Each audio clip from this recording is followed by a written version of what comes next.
Hoje, a gente vai mergulhar fundo no romance Angústia de Graciliano Ramos. Mas, não como uma simples história de crime, tá? A gente vai tratar esse livro como um estudo de caso, um estudo arrepiante sobre como uma mente aprende a matar.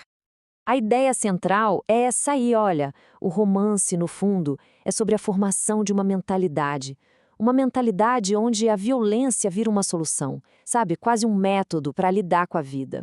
E é aqui que está o grande quebra-cabeça do livro, porque a história, pasmem, começa meses depois que o protagonista, o Luiz da Silva, já cometeu o assassinato. E a angústia dele continua ali, intacta. Para a gente entender por que nada mudou, a gente precisa fazer quase que um diagnóstico psicológico, sabe? Olhar de perto para os eventos que moldaram essa cabeça. A vida do Luiz da Silva é basicamente uma linha do tempo de decadência e trauma. Desde a infância com um avô brutal, passando pelo abandono depois da morte do pai, até uma vida adulta de humilhação. Tudo isso foi construindo uma base de ressentimento, de medo, uma visão de mundo totalmente cínica. E isso muito antes da história principal do romance começar. A mente do Luiz foi meio que espremida entre dois modelos de masculinidade que falharam. De um lado, a força bruta do avô. Do outro, a paralisia intelectual do pai. O resultado? Um sentimento profundo de impotência que ele carrega para sempre. E todo esse ressentimento guardado precisava ir para algum lugar, né? Precisava de um foco, um alvo externo para levar a culpa de tudo. E esse alvo tinha nome: Julião Tavares. O Julião não é só um rival qualquer, ele é o pacote completo. Ele é o receptáculo perfeito para todo o ódio que o Luiz sente de si mesmo, para o ressentimento de classe, para todos os sentimentos de fracasso. É tudo projetado nele. Agora, olha que interessante. A violência em angústia não é impulsiva, não é uma explosão. Ela é um sedimento. Ela vai se construindo camada por camada, sabe? Alimentada pela obsessão, pela paranoia, até que matar parece a única coisa lógica a se fazer. E aí o ponto crucial é esse. Luiz segue o Julião e o estrangula.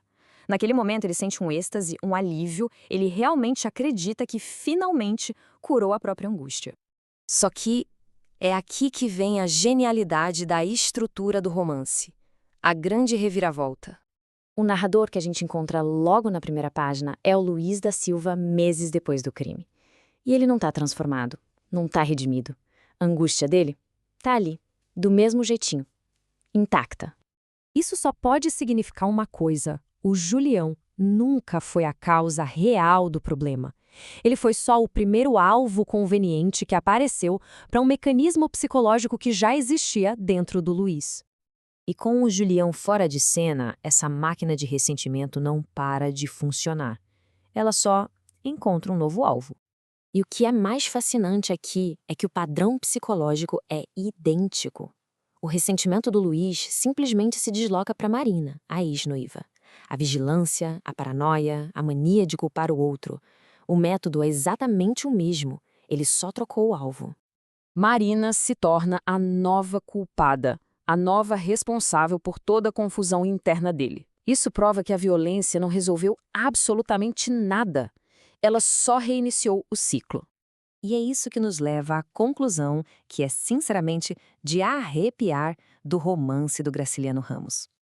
O assassinato do Julião, então, não foi o fim da história.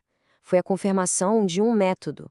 O Luiz da Silva aprendeu um processo que ele pode repetir para sempre para lidar com o conflito interno dele. É um passo a passo. E essa é a sacada que ilustra o verdadeiro horror do livro. O Graciliano Ramos não precisa mostrar um segundo crime. Por quê? Porque a estrutura mental que garante que isso vai acontecer de novo já está pronta, já está instalada. A mensagem final é essa. O romance é uma aula sobre como uma mente pode ficar presa num looping criado por ela mesma. Transformar o outro em culpado para conseguir suportar a própria vida. E é com essa pergunta assombrosa que Angústia nos deixa. Uma pergunta que mostra que as piores prisões, aquelas das quais a gente não consegue escapar, são as que a gente constrói dentro da nossa própria cabeça.